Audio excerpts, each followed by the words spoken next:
আপনি তো মায়ের সন্তান, আপনি বলেন তো, সত্য করে বলেন তো, বাংলাদেশে 95% মানুষ তার বাচ্চারা না খেয়ে থাকতে পারে, তার বাচ্চারা নতুন কাপড় থেকে বঞ্চিত থাকতে পারে, তবে আল্লাহর কসম কেরুর কারেন্ট বিল বাকি থাকে না। আমি এই ভিডিওটাতে আমি কতটুক বলেছি, যখনই ভিডিওটা আমি দেখেছি যে ইন্ডিয়ার থেকে ডক্টর ইউনূস সাহেবের কাছে একটা নোটিশ আইছে, এই টাকা তার দেওয়া লাগবে, আমি বলেছি ইউনূস সাহেব এই টাকার দিনা না, যে এই টাকার দিনা, এই টাকার দিনা সেই দেবে। আমি তো এতটুক কথা বলেছি। আমি তো আপনাদের কাছে সবসময় বলি যে আমি মূর্খ মানুষ, আমি অশিক্ষিত মানুষ।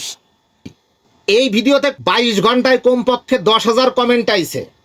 এর ভিতরে 1,000 মতো লোক আমাকে নিয়ে কিছু মন্তব্য করেছেন। কেন এই মন্তব্য কেন করেন?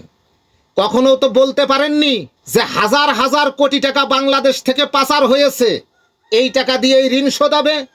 আপনি তো মায়ের সন্তান, আপনি বলেন তো, সত্য করে বলেন তো, বাংলাদেশে 95% মানুষ তার বাচ্চারা না খেয়ে থাকতে পারে, তার বাচ্চারা নতুন কাপড় থেকে বঞ্চিত থাকতে পারে, তবে আল্লাহর কসম কেরুর কারেন্ট বিল বাকি থাকে না।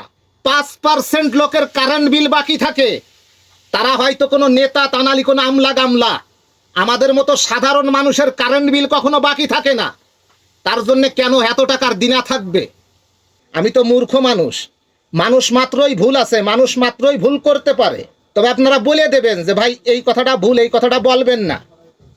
তার জন্য কেন আপনারা বাজে মন্তব্য করবেন? এমনকি ইন্ডিয়ার থেকেও কয়েকজন আমার মেসেঞ্জারে আমার নক করে আমাকে ভয়েস পাঠাইছে। হ্যাঁ, যত মন্তব্য করবেন আমাকে নিয়ে, ইনশাল্লাহ আমি তত উপরে যাব।